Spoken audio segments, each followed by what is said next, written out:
옛날 어느 산골 마을에 첩첩산중 깊은 골짜기가 포근하게 감싸 안은 양지 바른 곳에 웅장한 기와집 한 채가 자리 잡고 있었습니다. 마을 어귀에서도 훤히 보일 만큼 높게 솟은 기와지붕은 검푸른 빛을 띠며 위엄을 자랑했고, 담장 너머로는 붉게 익은 감들이 주렁주렁 매달려 늦가을의 풍요로움을 더하고 있었습니다.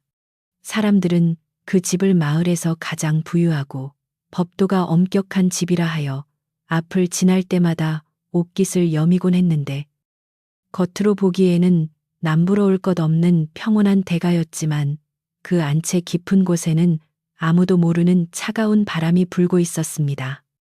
해가 뉘엿뉘엿 넘어가며 긴 그림자를 드리울 때면 집 안에서 흘러나오는 것은 따뜻한 웃음소리가 아니라 무겁게 내려앉은 침묵과 알 수 없는 긴장감이었습니다. 이 집의 주인인 최 씨 부인은 젊은 시절 남편을 여의고 홀로 아들을 키우며 쓰러져 가던 가세를 다시 일으켜 세운 여장부였습니다. 그녀는 매사에 빈틈이 없고 깐깐하여 집안의 숟가락 개수 하나까지 꿰뚫고 있어야 직성이 풀리는 성미를 가지고 있었는데, 마을 사람들은 그녀의 대쪽 같은 성품을 칭송하면서도 한편으로는 그 서슬퍼런 눈빛을 어려워했습니다.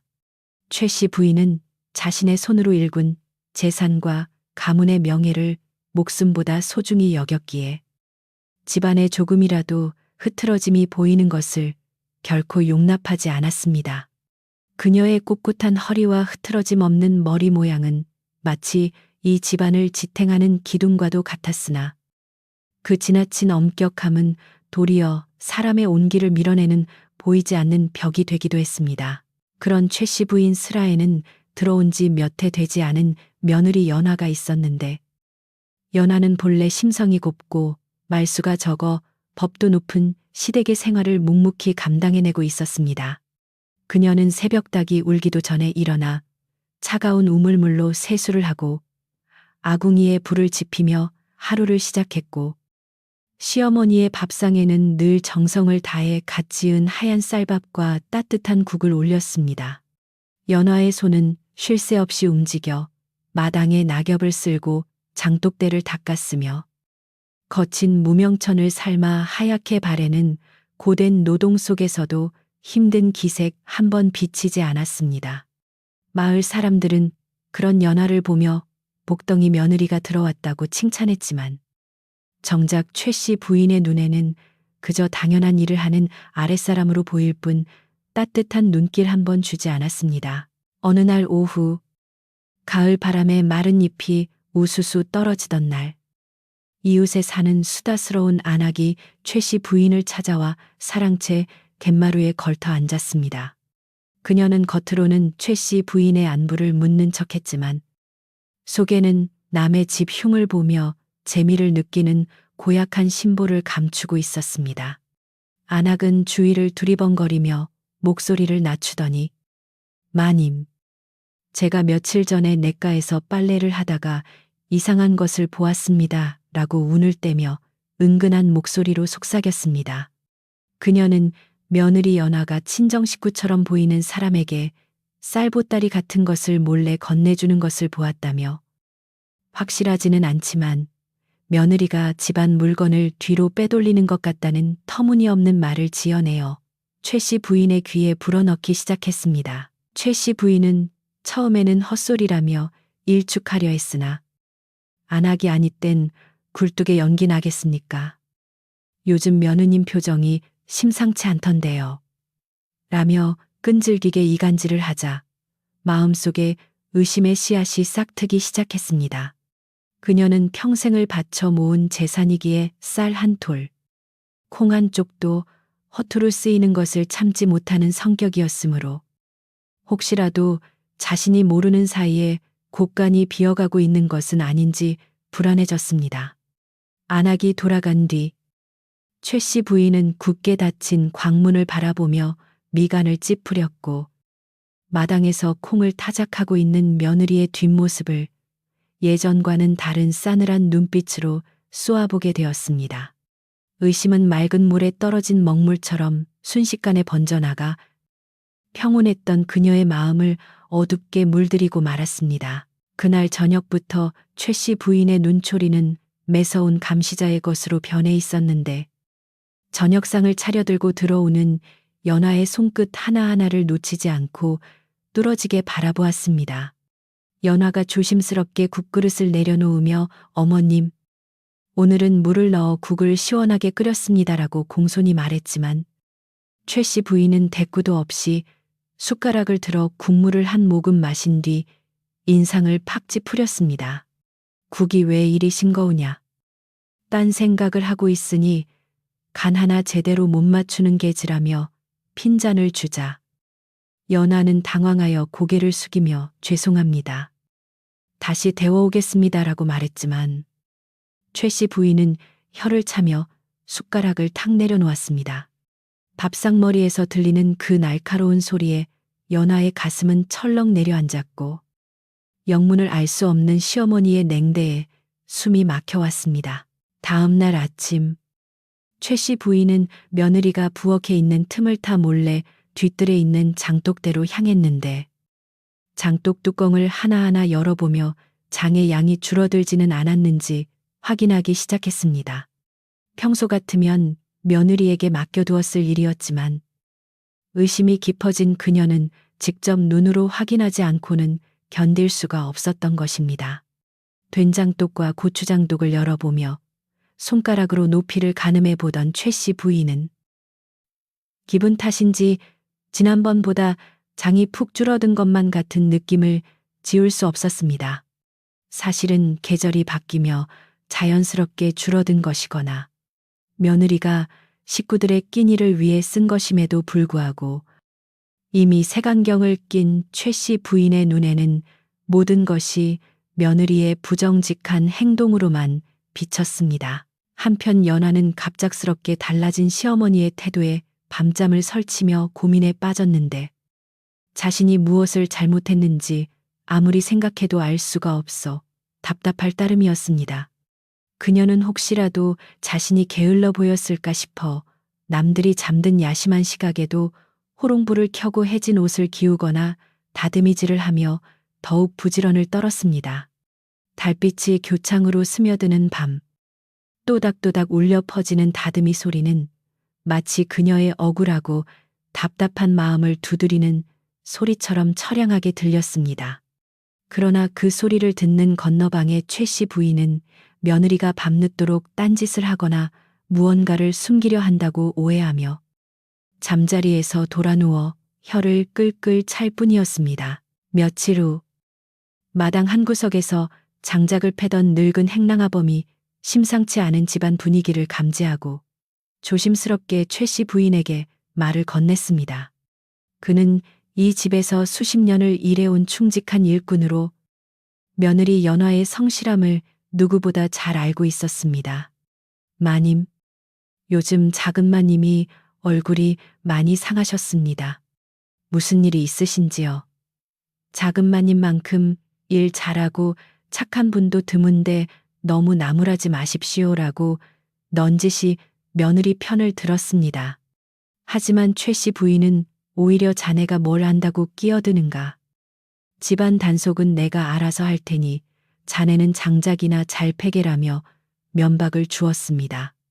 행랑 아범은 입을 다물 수밖에 없었지만 안채 쪽을 바라보는 그의 눈빛에는 며느리에 대한 안타까움이 가득했습니다. 가을비가 추적추적 내리던 날, 최 씨 부인은 며느리를 불러 세워놓고 노골적으로 곡간 열쇠를 내놓으라고 요구했습니다.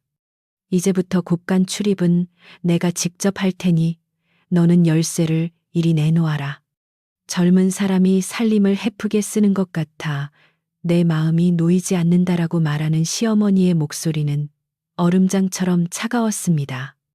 연하는 억울한 마음에 눈시울이 붉어졌지만 시어머니의 명을 거역할 수 없어 허리춤에 차고 있던 열쇠 꾸러미를 두 손으로 받쳐 올렸습니다. 열쇠를 받아든 최 씨 부인은 마치 도둑을 잡은 포졸처럼 의기양양한 표정을 지으며 며느리의 손에서 열쇠를 낚아채듯 가져가 버렸습니다. 빗소리에 묻혀 연화의 작은 한숨소리는 누구에게도 닿지 못하고 허공으로 흩어졌습니다. 곳간 열쇠를 빼앗긴 연화는 이제 밥을 지을 때마다 시어머니에게 쌀을 탔어야 하는 처지가 되었는데 최 씨 부인은 쌀 바가지에 쌀을 수북이 담는 법이 없었습니다. 식구도 적은데 많이 먹어서 무엇하냐. 아껴야 잘 사는 법이다라며 쌀을 깎아 담아주었고 덕분에 밥상은 점점 초라해져 갔습니다. 연화는 부족한 밥을 국에 말아 먹거나 누룽지로 허기를 채우면서도 시어머니 밥상에는 항상 제일 좋은 부분을 골라 올리려 애썼습니다.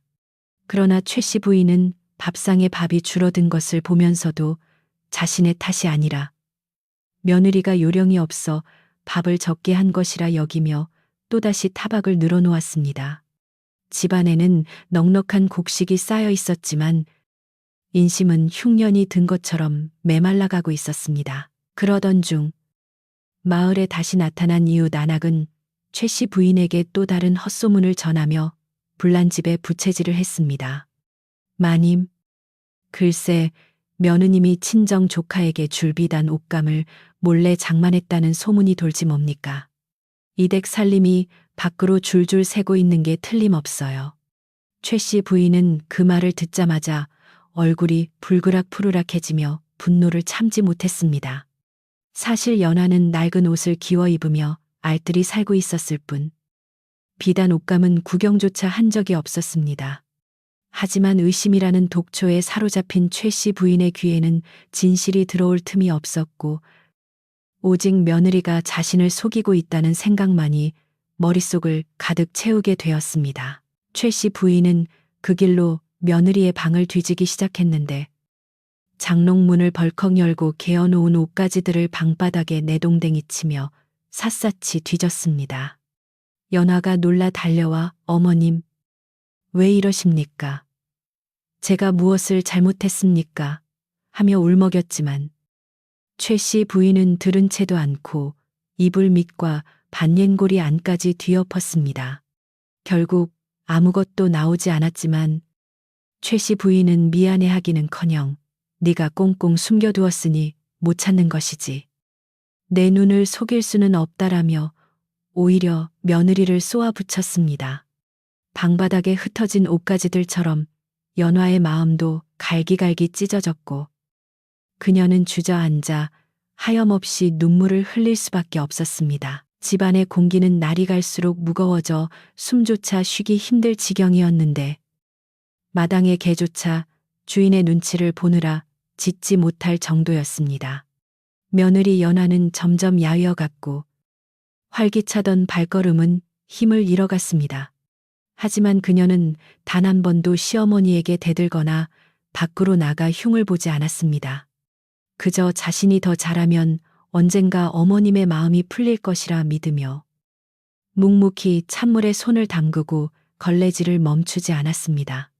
지붕 위의 기와들은 세월을 이겨내며 굳건히 버티고 있었지만 이 집안의 사람 관계는 작은 오해와 불신으로 인해 금이 가고 위태롭게 흔들리고 있었습니다.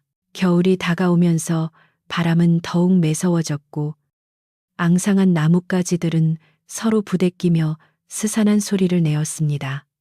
최 씨 부인은 안방 아랫목에 앉아 문풍지가 떨리는 소리를 들으며 자신의 판단이 틀리지 않았음을 증명할 결정적인 증거를 찾기 위해 혈안이 되어 있었습니다. 평온해 보이던 산골 마을의 기와집. 그 견고한 담장 안에는 이제 며느리를 향한 시어머니의 날 선의심만이 가득 차 머지않아 닥쳐올 큰 사단을 예고하고 있었습니다. 마당에 쌓인 낙엽이 바람에 휩쓸려 구석으로 몰리듯 연화의 처지도 점점 벼랑 끝으로 몰리고 있었습니다. 어느덧 늦가을의 쓸쓸함은 자취를 감추고 산골 마을에 매서운 동장군이 찾아와 기세등등하게 호령하는 한겨울이 시작되었습니다. 밤새 내린 하얀 눈은 기와 지붕 위에도 장독대 위에도 소복이 쌓여온 세상을 순백색으로 뒤덮었지만 최 씨 부인의 집 안채에는 눈보다 더 차갑고 서슬퍼런 냉기가 감돌고 있었습니다. 다가오는 동지는 집안의 가장 큰 어른이셨던 돌아가신 시아버님의 제사일이었기에 집안은 제사 준비로 눈코 뜰 새 없이 분주하게 돌아가야만 했습니다.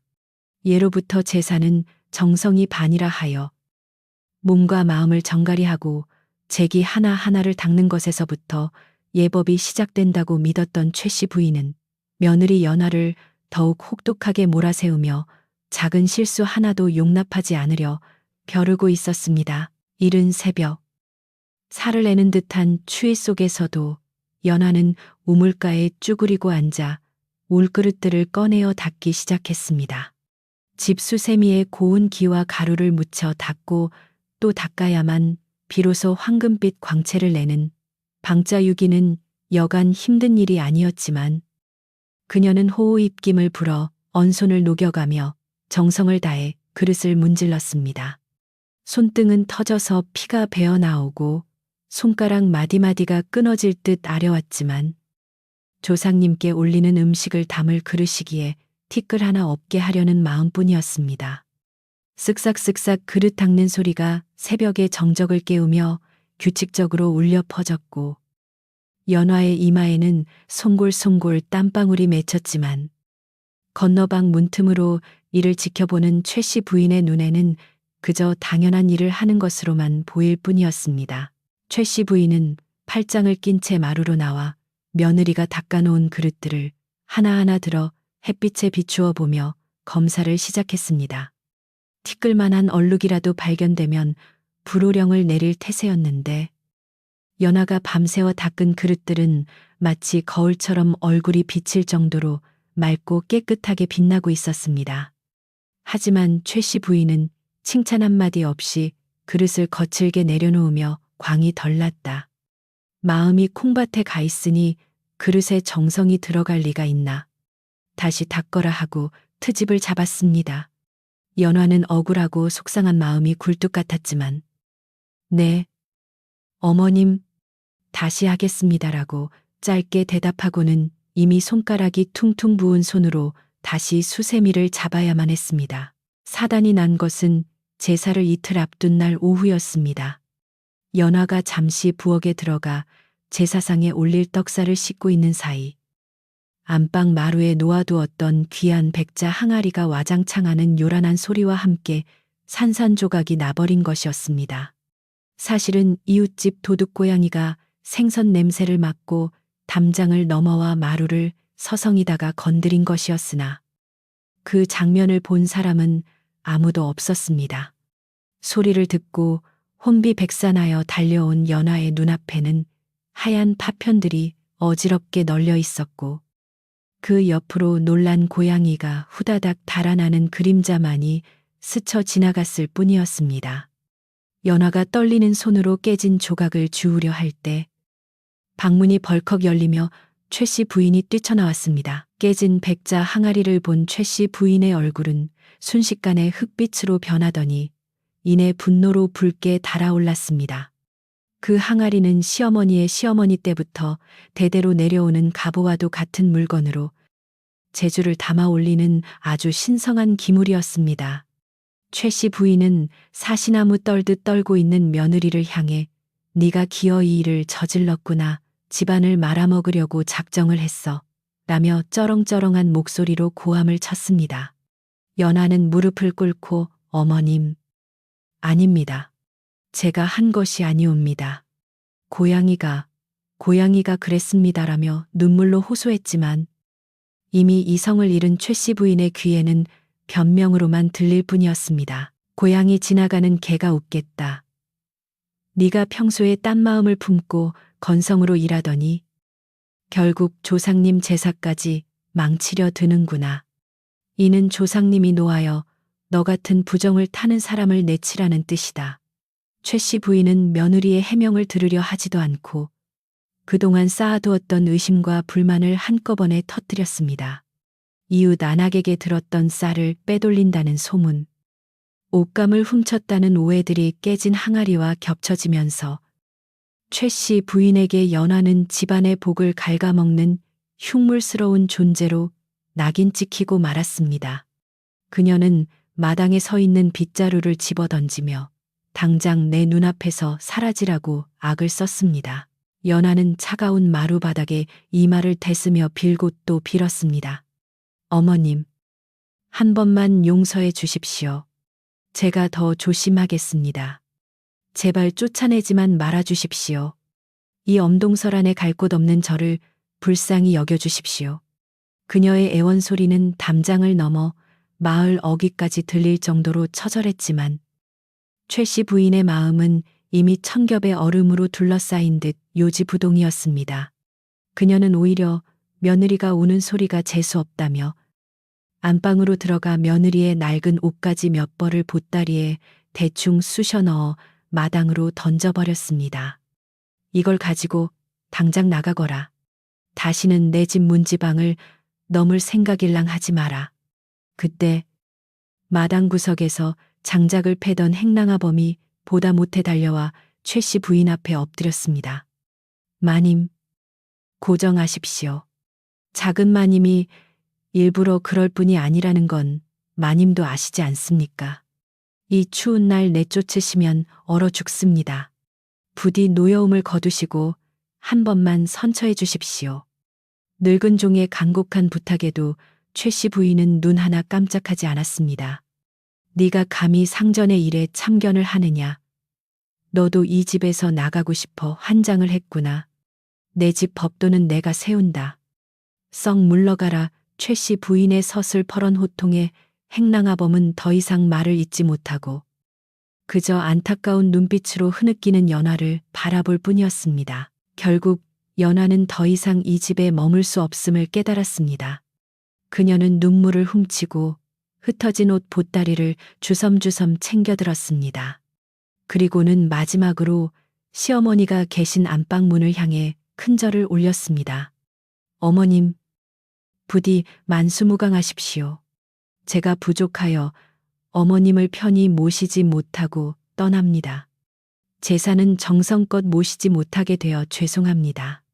목이 메어 떨리는 목소리로 하직 인사를 올리는 연화의 모습은 보는 이의 가슴을 미어지게 했지만 방문 안에서는 기침 소리 하나 들려오지 않았습니다. 연화는 떨어지지 않는 발걸음을 옮겨 텅 빈 마당을 가로질러 대문으로 향했습니다. 대문을 나서는 연화의 등 뒤로 쿵하고 육중한 대문이 닫히는 소리가 들려왔습니다. 그 소리는 마치 세상과의 인연을 끊어버리는 소리처럼 매정하고 단호하게 울렸습니다. 곧이어 대문 안쪽에서 빗장을 거는 둔탁한 소리가 연거푸 들려왔습니다. 최 씨 부인은 며느리가 다시는 들어오지 못하도록 안에서 이중 삼중으로 문단속을 한 것이었습니다. 연화는 닫힌 대문을 멍하니 바라보다가 하얗게 입김을 토해내며 눈보라가 몰아치는 길 저편으로 힘없이 걸음을 옮겼습니다. 그녀가 남긴 발자국 위로 금세 새로운 눈이 덮여 그녀가 이 집에 머물렀던 흔적조차 지워버리려는 듯 했습니다. 대문을 걸어 잠근 최 씨 부인은 거친 숨을 몰아쉬며 안방으로 돌아왔습니다. 알터니가 빠진 것처럼 시원해야 할 텐데 이상하게도 가슴 한 구석이 텅 빈 것처럼 허전하고 손끝이 파르르 떨려왔습니다. 흥, 이제야 속이 시원하네. 도둑 고양이 같은 년. 진작 내보냈어야 했어. 그녀는 혼잣말로 자신을 위로하며 애써 당당한 표정을 지어 보였지만 텅 빈 마루와 깨진 항아리 조각들이 널려 있는 참담한 광경이 눈에 들어오자 미간이 찌푸려졌습니다. 며느리가 있었다면 벌써 깨끗이 치워졌을 마루였지만 이제는 치울 사람도 치우라고 시킬 사람도 없다는 사실이 새삼스럽게 다가왔습니다. 최 씨 부인은 빗자루를 들고 나와 직접 깨진 조각들을 쓸어 담기 시작했습니다. 허리를 굽혀 비지를 하는 것이 몇 년 만인지 기억도 나지 않았습니다. 몇 번 비지를 하지도 않았는데 허리가 뻐근하고 숨이 차올랐습니다.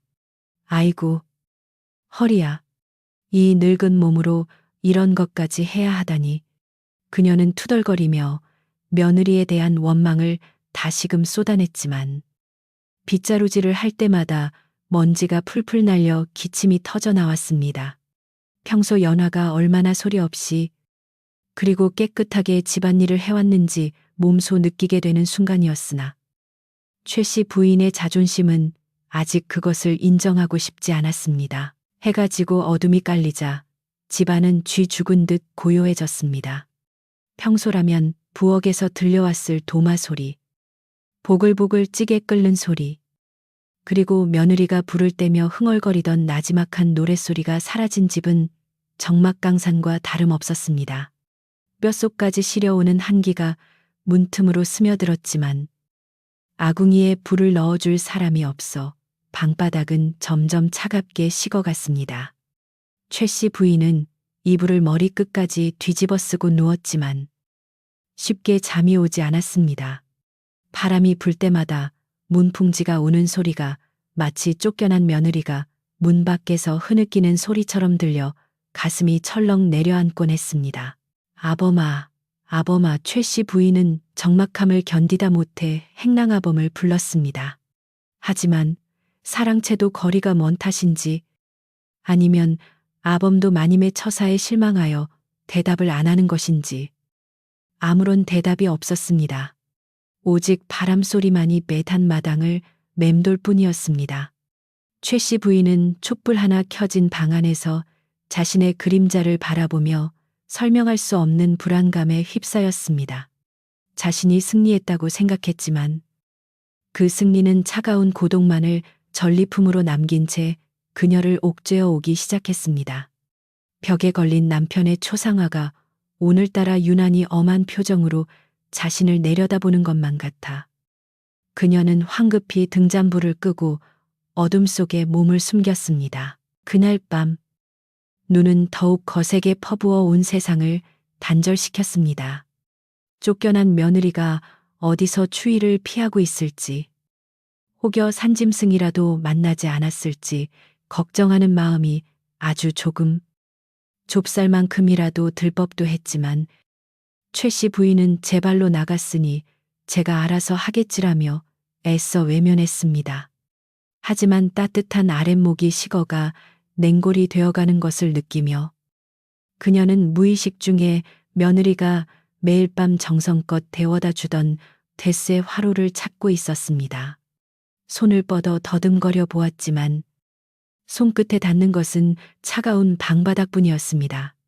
최 씨 부인의 긴 겨울밤은 이제 막 시작되었을 뿐이었고 그 밤은 어느 때보다 길고 혹독할 것이 분명해 보였습니다. 굳게 닫힌 대문은 외부의 침입을 막아주는 방패가 아니라 스스로를 고립시키는 감옥의 창살이 되어 최 씨 부인을 가두고 있었습니다. 며느리가 떠나고 난 뒤 기와 집에는 마치 시간이 멈춘 듯한 무거운 침묵만이 감돌았습니다. 연화가 있을 때는 아침이면 어김없이 마당 쓰는 소리가 들리고 저녁이면 굴뚝에서 구수한 밥 짓는 연기가 피어올랐으나 이제는 그 모든 생기의 흔적이 눈 속에 파묻혀 버린 것 같았습니다. 최 씨 부인은 내 손으로도 얼마든지 살림을 꾸릴 수 있다고 큰소리쳤지만 막상 혼자가 되니 집안일은 산더미처럼 불어나 그녀를 짓누르기 시작했습니다. 넓은 대청마루에는 하루가 다르게 먼지가 쌓여 회색빛으로 변해갔고 윤기가 흐르던 장독대에는 눈이 녹지 않고 얼어붙어 을씨년스러운 풍경을 자아냈습니다. 집안 곳곳에 서려 있던 며느리의 손길이 사라지자 집은 주인을 잃은 폐가처럼 급속도로 낡아가고 있었습니다. 사흘이 지나자 부엌 아궁이의 불씨를 살리는 일부터가 큰 고역이 되었습니다. 연화가 불을 지필 때는 마른 솔잎과 장작이 타닥타닥 경쾌한 소리를 내며 금세 방을 데웠지만 최 씨 부인이 하려니 연기만 자욱하게 피어올라 눈물 콧물을 쏙 빼놓기 일쑤였습니다. 매캐한 연기에 기침을 콜록이며 부직갱이로 아궁이를 휘저어 보았지만 불은 좀처럼 붙지 않고 애굣은 나무만 그을릴 뿐이었습니다. 결국 얼굴에 검댕을 잔뜩 묻힌 채 찬방에 들어와 앉은 최 씨 부인은 싸늘하게 식은 아랫목을 어루만지며 이놈의 불은 왜 이리 말을 안 듣는 게냐. 며느리가 나갈 때 부엌 귀신을 불러들였나 하고 엉뚱한 원망을 쏟아냈습니다. 하지만 마음 한구석에는 불을 다루는 솜씨조차 며느리 발끝에도 미치지 못하는 자신의 처지가 한심하게 느껴졌습니다. 낀 일을 해결하는 일도 예전 같지 않아 밥상은 날이 갈수록 초라해지고 볼품없어졌습니다. 최 씨 부인은 쌀을 씻어 안치는 물의 양을 맞추지 못해 어떤 날은 죽이 되고 어떤 날은 설익은 생쌀밥이 되었습니다. 김치 하나를 꺼내려 해도 장독 뚜껑이 얼어붙어 열리지 않아 끙끙대야 했고, 간신히 꺼낸 김치는 썰기도 전에 손이 시려 칼을 놓치기 일쑤였습니다. 따뜻하고 정갈했던 연화의 밥상이 사무치게 그리웠지만 자존심 때문에 찬밥을 물에 말아 꾸역꾸역 목구멍으로 넘기며 이까짓 밥밥. 배만 채우면 그만이지라고 애써 스스로를 위로했습니다. 그러나 밥을 먹고 나면 소화가 되지 않아 명치 끝이 꽉 막힌 듯 답답했고 밤새 속이 쓰려 잠을 이룰 수가 없었습니다. 집안일에 고됨은 늙은 최 씨 부인의 육신을 가혹하게 파고들었습니다. 며느리가 빨래터에서 언손을 호호 불어가며 해오던 빨래가 얼마나 힘든 일이었는지 그녀는 얼음장 같은 물에 손을 담그고 나서야 비로소 깨닫게 되었습니다. 방망이질 몇 번에 어깨가 으스러질 듯 아파왔고 손가락 마디마디가 퉁퉁 부어올라 주먹조차 쥐기 힘들었습니다. 아이고, 삭신이야. 내 팔자가 이게 무슨 꼴이람. 빨래를 널다 허리를 부여잡고 주저앉은 최 씨 부인은 텅 빈 마당을 바라보며 긴 한숨을 내쉬었습니다. 바람에 펄럭이는 젖은 빨래들이 마치 자신을 비웃는 하얀 깃발처럼 보였고 그제야 며느리의 침묵이 게으름이 아니라 고된 노동을 견뎌내는 인내였음을 어렴풋이 느끼기 시작했습니다. 그러던 어느 날 최 씨 부인은 반찬거리를 찾기 위해 뒤뜰 장독대로 향했는데 된장 항아리를 열어보고는 소스라치게 놀랐습니다. 황금빛으로 잘 익어 구수한 냄새를 풍겨야 할 된장 위에 하얗게 골마지가 끼어 있었기 때문입니다. 이게 무슨 병고란 말이냐. 장맛이 변하면 집안이 망한다는데 그녀는 급히 숟가락으로 걷어내 보았지만 장맛은 이미 첨참하게 변해 있었습니다. 며느리 연화가 매일같이 항아리를 닦고 햇볕을 쐬어주며 정성을 들이던 것을 몰랐던 최 씨 부인은 그저 장독은 가만히 두면 저절로 익는 줄로만 알았던 것입니다.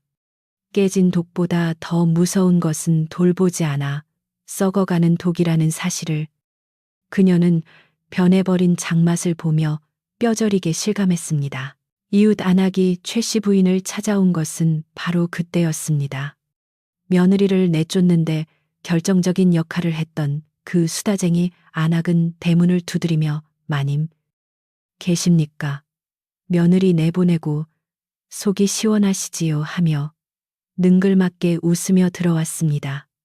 최 씨 부인은 반가운 마음에 달려나가 하소연이라도 하고 싶었으나 안악의 눈은 엉망이 된 집안 꼴을 훑느라 바빴습니다. 마당 구석에 쌓인 설거지거리와 지저분한 마루를 본 안악은 돕기는커녕 어머나, 마님, 집안 꼴이 이게 뭡니까? 며느리 없으니 대가택 체면이 말이 아니네요. 라며 비아냥거렸습니다. 그녀의 말투에는 걱정이 아닌 조롱이 섞여 있었고 최 씨 부인은 순간 얼굴이 화끈거려 쥐구멍이라도 찾고 싶은 심정이었습니다. 최 씨 부인이 자네, 혹시 시간 있으면 부엌일 좀 거들어 줄 수 있겠나? 내 몸이 영성치 않아서 하고 자존심을 굽히고 부탁했지만 안악은 딱 잘라 거절했습니다. 어머, 마님도 참, 제가 제 코가 석자인데 남의 집일까지 어떻게 합니까? 그리고 쫓겨난 며느리가 솜씨는 좋았는데 마님이 너무 닥달해서 나간 거라며 동네방네 소문이 파다해요.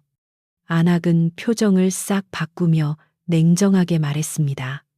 최 씨 부인은 뒤통수를 얻어맞은 듯 멍해졌습니다. 자신의 편인 줄 알았던 안악이 사실은 뒤에서 자신을 험담하고 다니는 주동자였음을 알게 된 순간 배신감과 분노가 치밀어 올랐습니다. 내인년 당장 내 집에서 나가거라. 최 씨 부인은 떨리는 손가락으로 대문을 가리켰고 안악은 코웃음을 치며 유유히 사라졌습니다. 안악이 돌아간 뒤 최 씨 부인은 충격과 분노를 이기지 못하고 그 자리에 쓰러지고 말았습니다. 며칠간 쌓인 과로와 추위, 그리고 믿었던 사람에 대한 배신감이 겹쳐 몸져 눕게 된 것입니다. 머리는 불덩이처럼 뜨겁고 온몸은 두들겨 맞은 듯 욱신거려 손가락 하나 까딱할 수 없었습니다. 텅 빈 방 안, 싸늘한 윗목에 누워 천장을 바라보는 그녀의 눈에서 뜨거운 눈물이 주르륵 흘러내렸습니다. 내가 헛살았구나. 사람 보는 눈이 옹이 구멍이었어. 진짜 귀한 사람은 내치고 저런 뱀 같은 것에 현올림에 놀아나다니. 후회는 본물 터지듯 밀려와 그녀의 가슴을 쳤지만 곁에는 물 한 모금 떠다 줄 사람조차 없었습니다. 밤이 깊어지자 열은 더욱 심해져 최 씨 부인은 헛것을 보기 시작했습니다. 문창호지에 비친 나뭇가지 그림자가 마치 며느리가 돌아온 모습처럼 보여 아가, 연화야 하고 이름을 불러보았지만 돌아오는 것은 매서운 바람소리뿐이었습니다. 목이 타들어가 갈라질 듯 아팠는데 문득 지난 겨울 감기 몸살에 걸렸을 때 며느리가 끓여주던 따뜻한 숭늉 맛이 간절하게 떠올랐습니다. 어머님, 뜨거우니 호호 불어드세요 하며 머리맡을 지키던 며느리의 걱정, 어린 눈빛과 부드러운 손길이 사무치게 그리웠습니다. 그때는 귀찮다고 밀쳐냈던 그 손길이 지금은 천금보다 귀한 약손이었음을 앓고 나서야 깨달은 것입니다. 최 씨 부인은 끙끙 앓으며 지난날 며느리를 구박했던 일들을 하나하나 떠올렸습니다. 밥이 질다고 타박하고 국이 짜다고 상을 물리고 청소가 덜 되었다며 걸레를 던지던 자신의 모진 모습들이 주마등처럼 스쳐 지나갔습니다. 며느리는 그때마다 군소리 없이 죄송합니다. 다시 하겠습니다라며 고개를 숙였는데 지금 생각해보니 그 작은 어깨가 얼마나 무거웠을지 가늠조차 되지 않았습니다. 며느리가 훔쳐갔다고 의심했던 쌀과 옷감들은 모두 자신의 억측이었고 사실은 며느리가 알뜰하게 살림을 꾸려나가며 모아둔 정성이었을지도 모른다는 생각이 들자 가슴을 쥐어뜯고 싶을 만큼 괴로웠습니다. 내가 죄인이다. 내가 천벌을 받는 게야. 다음 날 아침 인기척이 없는 것을 이상하게 여긴 행랑아범이 조심스럽게 안채 마당으로 들어섰습니다. 굴뚝에 연기가 나지 않은 지 오래되었고 마당에 쌓인 눈도 치워지지 않은 것을 보고 불길한 예감이 들었기 때문입니다. 마님, 기침하셨습니까? 하고 문 밖에서 여쭈었으나 대답이 없자 행랑아범은 무례를 무릅쓰고 방문을 열었습니다. 방 안은 냉골이었고 최 씨 부인은 대비불을 뒤집어 쓴 채 식은 땀을 흘리며 신음하고 있었습니다. 행랑아범은 깜짝 놀라 마님 정신 차리십시오 하며 부엌으로 달려가 급히 불을 지피고 물을 끓이기 시작했습니다. 서투른 솜씨로 쌀을 씻어 죽을 수는 그의 손길은 투박했지만 주인을 살려야 한다는 충성심만은 가득했습니다. 얼마 후 행랑아범은 김이 모락모락 나는 흰죽 한 그릇과 간장을 쟁반에 받쳐 들고 들어왔습니다. 그는 뻣뻣해진 최 씨 부인의 몸을 일으켜 세우고 숟가락으로 죽을 떠서 입가에 가져다 주었습니다. 마님, 드셔야 기운을 차립니다. 한술 뜨십시오. 최 씨 부인은 행랑아범의 부축을 받아 간신히 죽을 한 입 삼켰습니다. 쌀알이 거칠고 간도 맞지 않았지만 사흘 만에 넘어가는 따뜻한 곡기는 얼어붙었던 그녀의 오장육부를 녹여주었습니다. 죽 한 그릇을 비우고 나자 정신이 조금 돌아온 최 씨 부인은 행랑아범을 바라보며 힘없는 목소리로 말했습니다. 자네가 나를 살렸네. 고맙네. 행랑아범은 묵묵히 빈 그릇을 치우며 조심스럽게 입을 열었습니다. 마님, 집이란 기둥과 석가래로만 서 있는 것이 아닙니다. 사람의 온기가 있어야 집이지요. 작은 마님이 나가신 후로 집의 온기가 사라졌습니다. 저 아궁이의 불도 장독대의 장맛도 모두 사람을 기다리고 있습니다. 그의 말은 꾸지람이 아니라 진심 어린 충언이었습니다. 최 씨 부인은 그 말에 아무런 대꾸도 하지 못하고 고개를 떨구었습니다. 평소 같았으면 건방지다며 호통을 쳤겠지만 지금은 그 투박한 말 한마디 한마디가 폐부를 찌르는 진리임을 너무나 잘 알고 있었기 때문입니다. 그녀의 눈가에 맺힌 눈물이 주름진 볼을 타고 흘러내려 이불 위로 툭툭 떨어졌습니다. 내가 늙은이가 노망이 나서 귀한 며느리를 내쫓았어. 그 아이가 도둑이 아니라 내가 도둑이었네. 그 아이의 정성을 도둑질하고도 고마운 줄 몰랐으니 최 씨 부인은 흐느끼며 자신의 잘못을 시인했습니다. 평생을 자존심 하나로 버텨온 그녀였지만 죽음의 문턱까지 다녀오고 나서야 비로소 알량한 자존심이 얼마나 부질없는 것인지 깨달았습니다. 방 안에 덩그러니 놓인 깨진 백자, 항아리 조각들이 눈에 들어왔습니다. 그것은 더 이상 갑오가 아니라 자신의 아집과 독선이 만들어낸 부끄러운 상처로 보였습니다. 그릇이야 깨지면 붙이거나 다시 사면 되지만 사람 마음 깨진 것은 어찌 붙인단 말인가. 최 씨 부인은 자리에서 일어나 앉으려 애쓰며 행랑아범의 손을 잡았습니다. 그녀의 손은 앙상하게 말라 있었지만 눈빛만은 결연하게 빛나고 있었습니다. 아범아, 날이 밝는 대로 채비를 하여라. 내 직접 가서 그 아이를 데려와야겠다. 내 발로 걸어가서 빌지 않으면 죽어서도 눈을 감지 못할 것 같구나.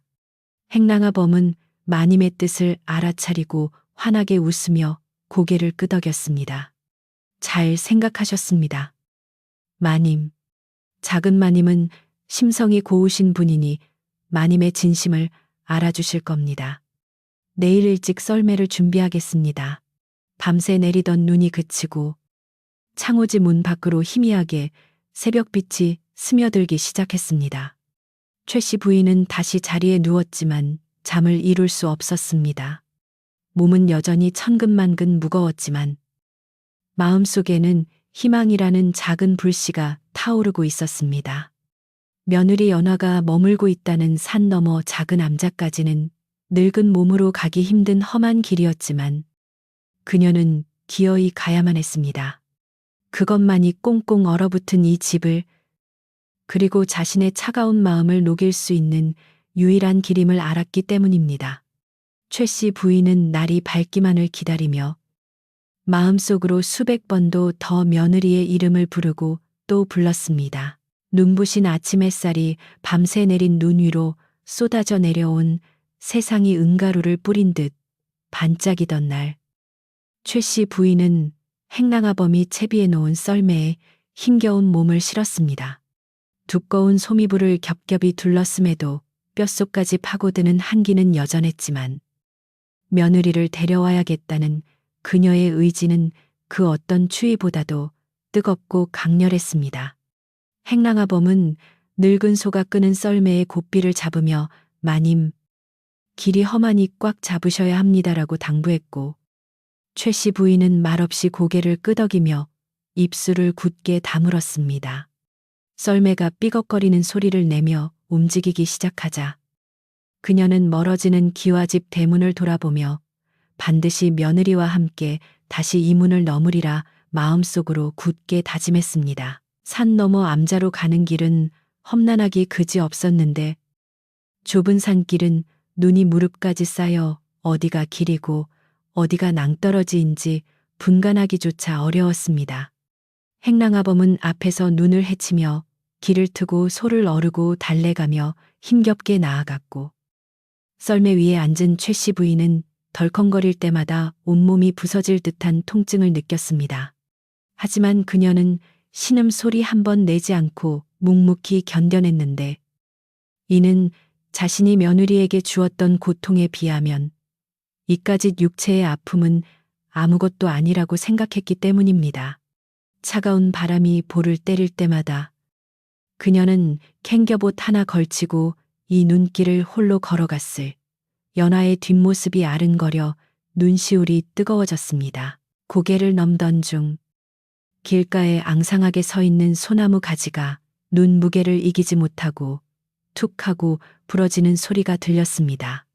그 소리에 놀란 최 씨 부인은 문득 자신의 꺾어버린 며느리의 마음도 저 소나무 가지처럼 아팠을 것이라 생각했습니다. 내가 모질었지. 내가 너무 모질었어. 그 어린 것이 이 험한 산길을 울면서 갔을 텐데. 내 마음 편하자고 지옥으로 내몰았구나. 최 씨 부인은 흐르는 눈물을 닦을 생각도 하지 못한 채 지난날의 과오를 참회하며 가슴을 쳤습니다. 산새들도 그녀의 슬픔을 아는 듯 구슬피 울어대었고 바람은 나무 사이를 휘돌며 마치 며느리의 억울한 하소연을 대신 전해주는 듯 했습니다. 해가 중천에 떴을 무렵 드디어 산 중턱에 자리 잡은 작고 허름한 암자가 눈에 들어왔습니다. 쓰러질 듯 위태로운 초가 지붕 위에는 하얀 연기가 피어오르고 있었는데 그 연기는 마치 희망의 신호탄처럼 최 씨 부인의 가슴을 뛰게 만들었습니다. 암자 마당 한 구석에는 누군가 도끼질을 하고 있었는데 작은 체구의 머리에 수건을 동여맨 뒷모습이 영락없는 며느리 연하였습니다.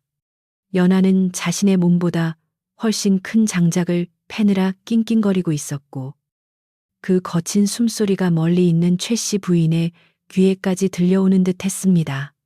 그 처량하고 안쓰러운 모습을 본 최 씨 부인은 썰매에서 내리려다 그만 다리에 힘이 풀려 눈밭에 주저앉고 말았습니다. 인기척을 느낀 연하가 도끼를 내려놓고 뒤를 돌아보았는데 눈밭에 쓰러진 노인을 보고는 소스라치게 놀라 한달음에 달려왔습니다. 아니, 이게 누구십니까? 어머님 아니십니까? 이 추운 날에 여길 어찌 오셨습니까? 연하의 목소리는 떨리고 있었지만 그 속에는 원망이나 분노 대신 시어머니에 대한 걱정과 놀라움만이 가득 차 있었습니다. 그녀는 얼른 자신의 겉옷을 벗어 시어머니의 어깨를 감싸주며 차가운 눈밭에서 최 씨 부인을 일으켜 세우려 안간힘을 썼습니다. 그 따뜻한 손길이 닿자 최 씨 부인은 참았던 울음을 터뜨리며 며느리의 거친 손을 두 손으로 꽉 잡았습니다. 아가, 연화야, 이 못난 시어미를 용서해라. 내 눈이 멀어 너를 알아보지 못하고 귀한 사람을 내쳤구나. 내가 죽일년이다. 최 씨 부인은 체면이고 뭐고 다 던져버리고 며느리의 품에 안겨 어린아이처럼 엉엉 울었습니다.